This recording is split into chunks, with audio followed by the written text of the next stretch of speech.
For more than a decade, parents, employers, and colleges have been asking our public schools to provide a more relevant education to our students. After several years of planning, Minnesota school districts, including the St. Paul Public Schools, have begun implementing a new and exciting way of learning. The state's graduation standards signal the first major change in the way education has been taught in over 100 years. The old system was based on the amount of time a student spent on a particular subject. The new system outlines what is expected of students and requires them to show what they know. Across the whole country, there's a major concern about why kids are not getting a meaningful education.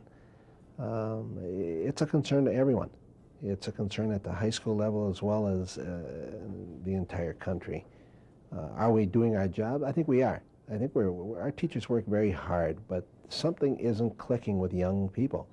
So what the standard is just another approach to how we can get through to some of our young people in education. Anytime you've got your students more involved with their hands and doing things and planning things, rather than just listening and memorizing, it's a better approach.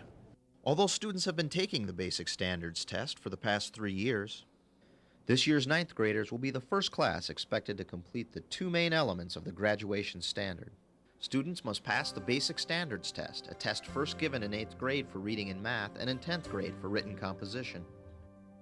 High standards dictate that students beginning in 9th grade must complete 24 performance packages or portfolios in 10 learning areas. The high standards define a way of learning in which the students must not only know a subject, but they must be able to apply their knowledge of that subject through a demonstration or performance. The 10 learning areas under which the performance packages must be completed include read, listen, view, write and speak, arts and literature, mathematical applications, inquiry, scientific applications, people and cultures, decision-making, resource management, and world languages. A performance package is made up of locally designed assignments that show whether a student has learned and can apply the knowledge and skills outlined in that standard. Ruth Lundquist, a teacher at Harding High School, recently had students work on a performance package under the Read, Listen, and View learning area.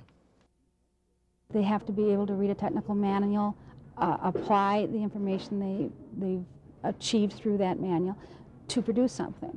And they learned the process of PowerPoint and all the various aspects of it, and they were able to research a subject and produce a presentation.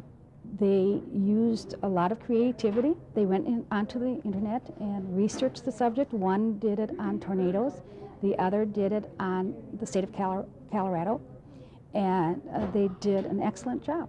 They had to think more rather than having it just given to them.